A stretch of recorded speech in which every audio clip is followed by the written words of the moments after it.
Derek Ramsey, pumalag sa basher na dinamay ang anak. Example of how evil the world is. Bakit nga ba? Tara't na't panoorin.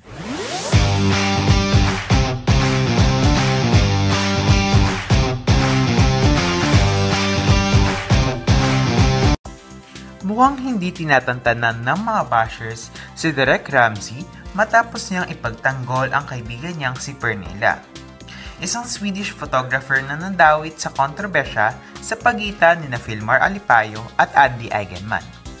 Pero, tila mas lumala ang sitwasyon nang madamay na pati ang kanyang anak kay Ellen Adarna, si baby Liana, sa issue.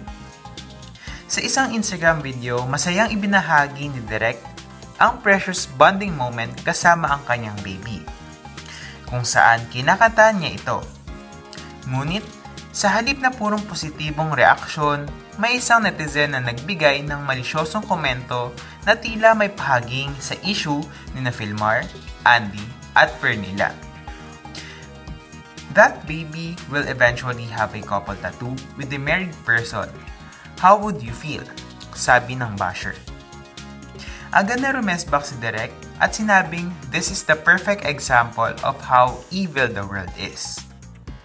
Dagdag pa ng aktor, one thing is for sure, when my beautiful daughter grows up, she will have the kindness to forgive people like you. Maraming netizens ang sumuporta kay Derek at kinondena ang ganitong klase ng pangbabash, lalo na at nadamay pa ang isang inosenteng bata. Paano nga ba nagsimula ang kontrobersya? Nag-ugat ang isyong ito matapos mag-trending ang 224 tattoo ni Filmar Alipayo at Pernilla. Dahil sa kanilang matching tattoo, lumabas ang mga haka-haka na may relasyon sila. Lalo pang lumakas ang espekulasyon nang mag-post si Andy Eigenman tungkol sa betrayal na tila may kaugnayan sa issue. Dahil dito, maraming netizens ang bumatikos kay Pernilla at tinawag siyang mga agaw.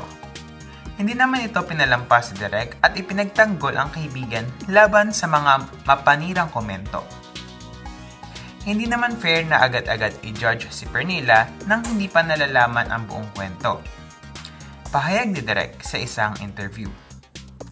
Pero ang pagtatanggol niyang ito ay nagdulot ng mas marami pang bashing laban sa kanya. Maraming haters ang bumalik sa kanyang past relationships at binuhay ang mga lumang issue tungkol sa kanyang personal life. Derek Ramsey, hindi na bago sa intriga. Bakit nga ba? Hindi ito ang unang pagkakataon na naging target ng mga bashers si Derek. Matatandaan na noong ikinasal siya kay Ellen Adarna noong 2021, marami ang hindi makapaniwala sa kanilang whirlwind romance. Noong Nobyembre 2024, muli silang binatikos matapos ipanganak si baby Liana. Isang netizen ang nag-comment sa kanilang post. Sinasabing, sana hindi niyo mapabayaan si Elias, anak ni Ellen kay John Lloyd Cruz. Ngayong may bago na kayong baby. Agad naman itong sinagot ni Ellen, sana mag-isip-isip ka din. Sabi naman ni Derek, isang tapat na kaibigan o pakialamero? Ang kasalukuyang issue ni Derek ay naghatid ng iba't ibang reaksyon mula sa netizens. May mga nagsasabing ginagawa lang niya ang tama sa pagtatanggol sa kaibigan, habang iba naman ay tinatawag siyang pakialamero sa gulo ni Andy at Filmar. Sa isang interview kay OG Diaz, inamin ni Derek na nainis siya sa pahayag ni Filmar na parang walang nangyari matapos ang issue. Ika nga, karapatan ni Andy na makaramdam ng betrayal. Pero sana pinag-usapan na lang nila ito ng pribado para hindi na lumaki ang gulo. Nilinaw rin ni Derek na wala siyang intensyon na awayin sina Andy at Filmar, kundi gusto lang niyang ipagtanggol ang isang kaibigan na naapektuhan ang mental health dahil sa pambabatikos. Ano nga ba ang real score?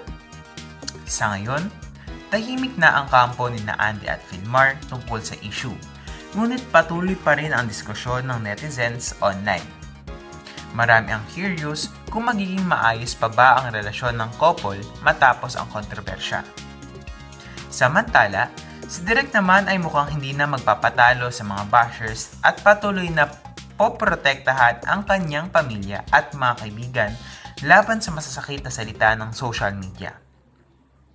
Ang tanong, magiging sapat kaya ang kanyang paliwanag para patahimikin ang mga kritiko? O lalo pa niyang papainitin ang usap-usapan sa kanyang matapang na mga pahayag? Abangan ang susunod na kabanata. At dyan nagtatapos ang ating chika for today. Ano kaya sa palagay nyo? Mag-comment lang dyan sa ilalim at huwag kalilimutang pindutin subscribe at bell button para lagi kayong ma-notify kapag nag-upload ako ng pinakabago at umaalab na chika. Pakipindot na din ang like at share button para marami pang ma-upload kagaya ng ganitong content. Yun lamang at paalam!